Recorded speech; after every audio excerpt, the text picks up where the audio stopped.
So I have not thought through this all the way. And I talk about things like this when I'm together with people in person? No, I mean it's really more basic, but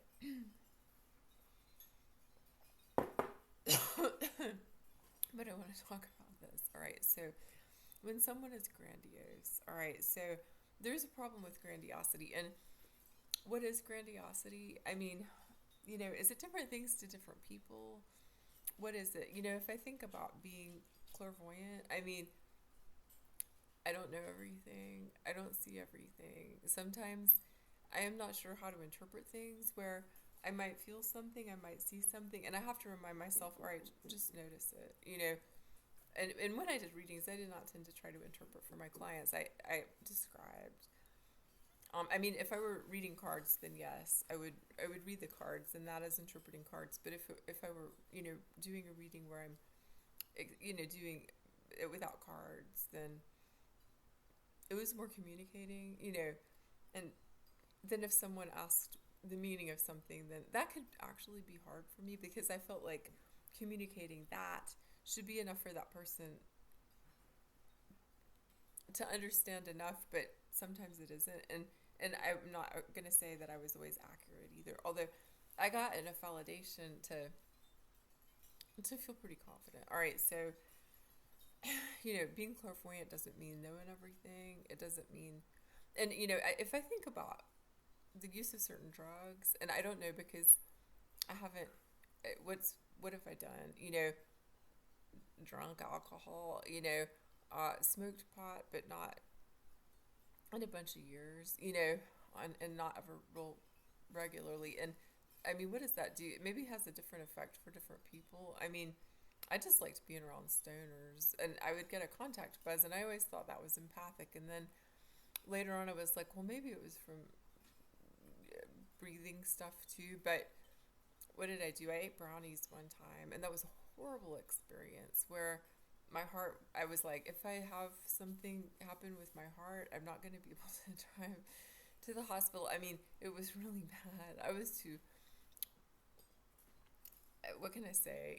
I mean, well, it was generic brownies. It was generic brownie mix. And I really liked chocolate, and I couldn't get enough of the chocolate taste, so I just kept eating.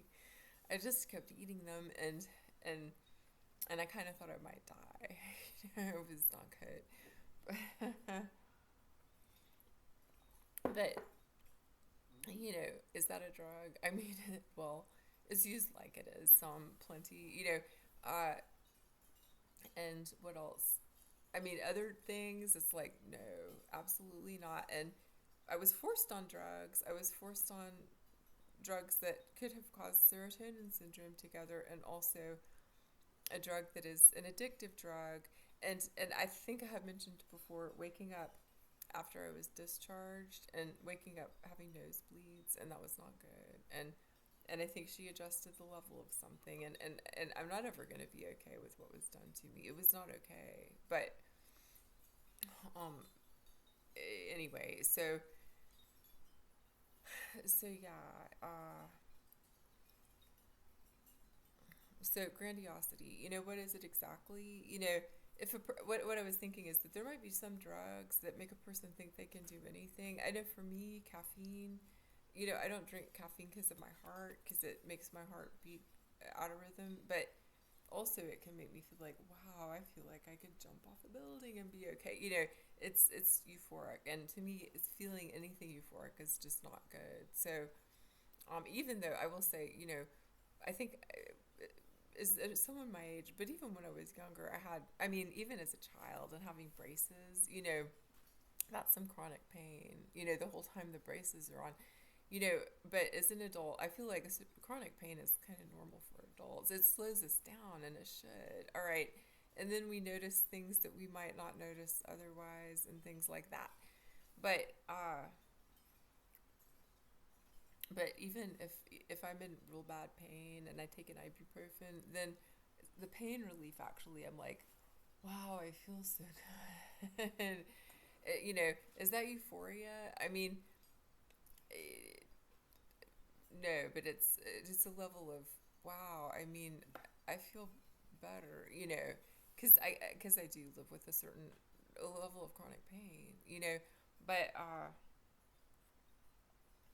but yeah. So I do think some drugs can cause, these feelings of, well, instability comes to mind. A drug can cause a person to think they can do anything, and that could be in a few different ways, and that's not good. And sometimes drugs are used to try to force people to do things, and that is important to think about. I think about children in school. All right, but what I wanted to talk about is when a person is grandiose and how do you stop the harm. So, grandiosity can be accompanied by ego, and that might be professional ego. That might be wrapped up in a profession or something like that. And you can't get through that person.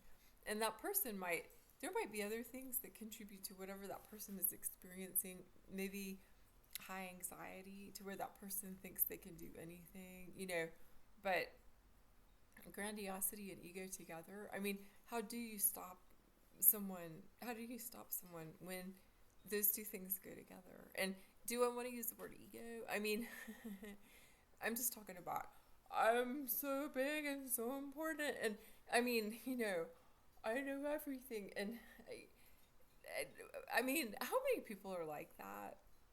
There are problems with pomposity. There are problems with arrogance. There are things like that. But there can be this like real ego thing that I mean, and I'm using that word, and I don't like using those words, but I think sometimes it's a useful word to describe when a person thinks they're better than other people and things like that. So ego, along with grandiosity, if I'm talking about that as an unhealthy thing, do I need to break this down and talk about how much do I know about?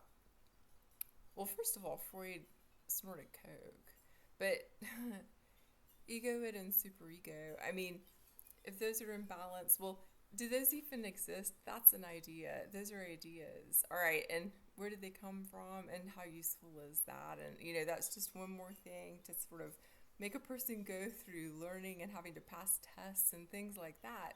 But um, but yeah, so if the superego is the conscience and the id is the urge to do whatever, and the ego is stabilizing, then okay, then I think that there can be some discussion about the ego as a possibly healthy thing, but I think more often ego is used to describe behaviors that are not good, and I think we all know that. And so ego and healthy ego and grandiosity, how do you stop it? It's really hard. This is a big picture problem. This is a problem on I want to say on a large scale.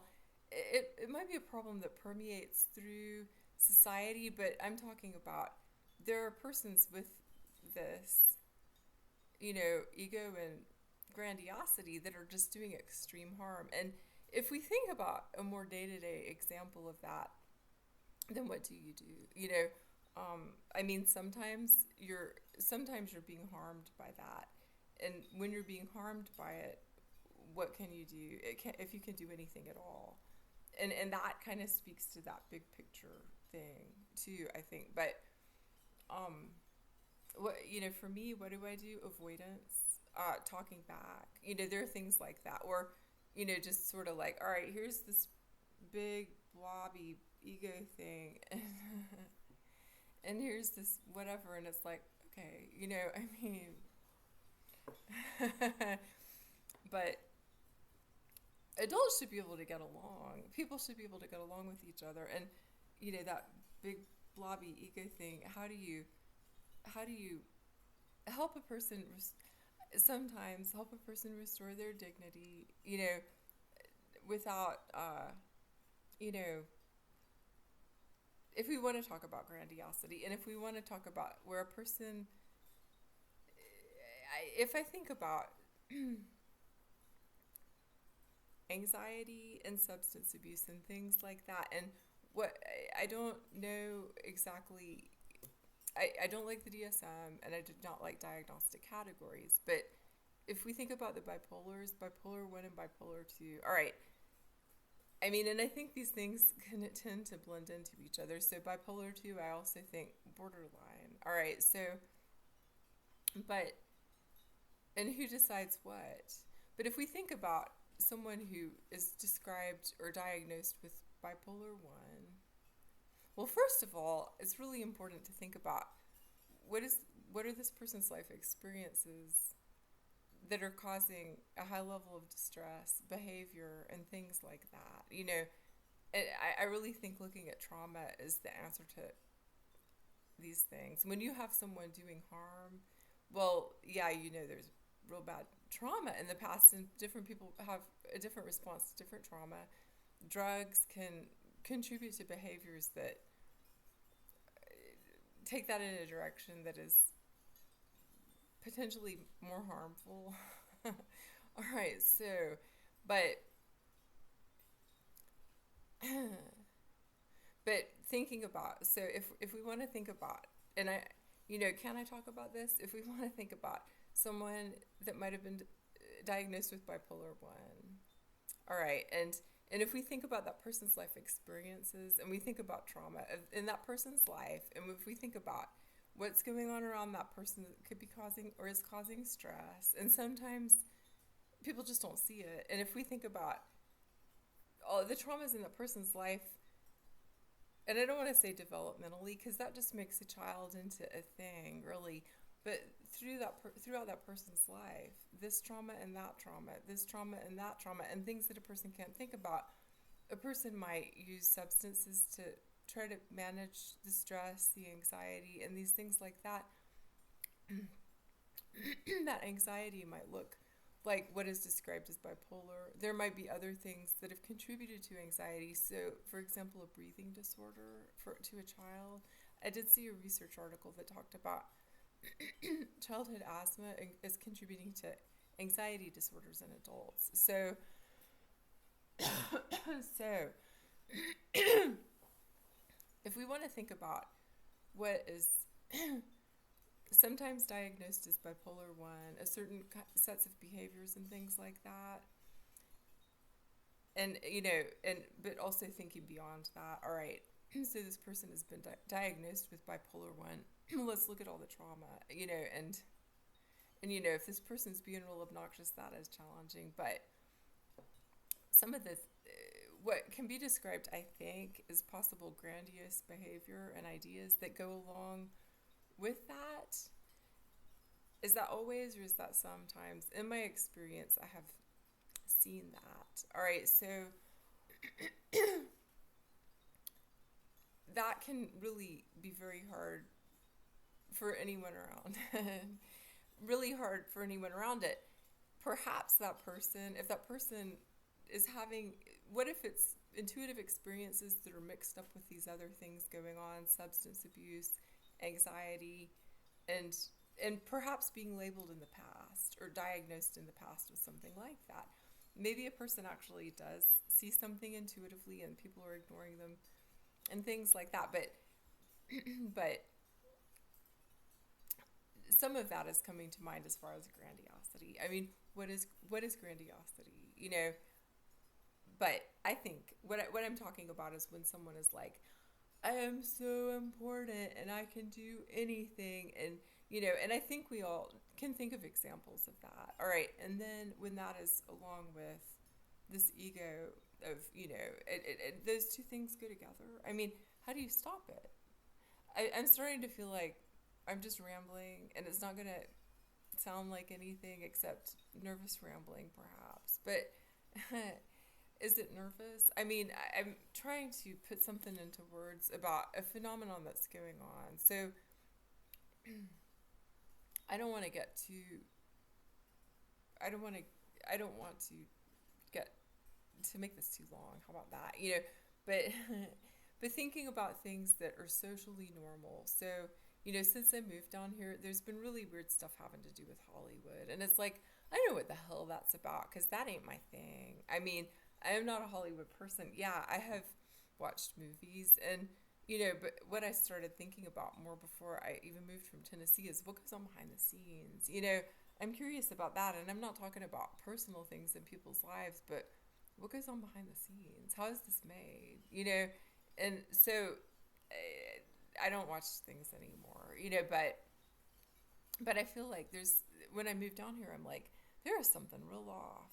And I don't know what it is. I'm having experiences sometimes and dreams sometimes, and that ain't my world. Is that someone's grandiosity? Or is it a dream of, like, in that kind of, I had this dream of, is someone else's dream like that, of something that someone wants to do or wanted to do? I'm like, if that's what you want, and I mean, I don't want it, so yeah, get that shit away from me. Those vibes, those experiences, I don't need that shit. I mean, but, and I don't know, do I want to give examples? No.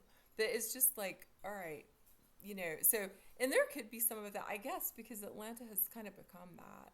Well, I mean, grandiose, there's some grandiosity in all of that. There's also this distancing of story that sometimes needs to happen for a story to be told, but also it can happen in a way that if it was intended to try to stop harm and teach people history, it doesn't. So that's something real important for people to think about when they're, I mean, in that industry is what comes to mind, but but yeah, grandiosity and ego, those are things that make a person unpleasant to other people.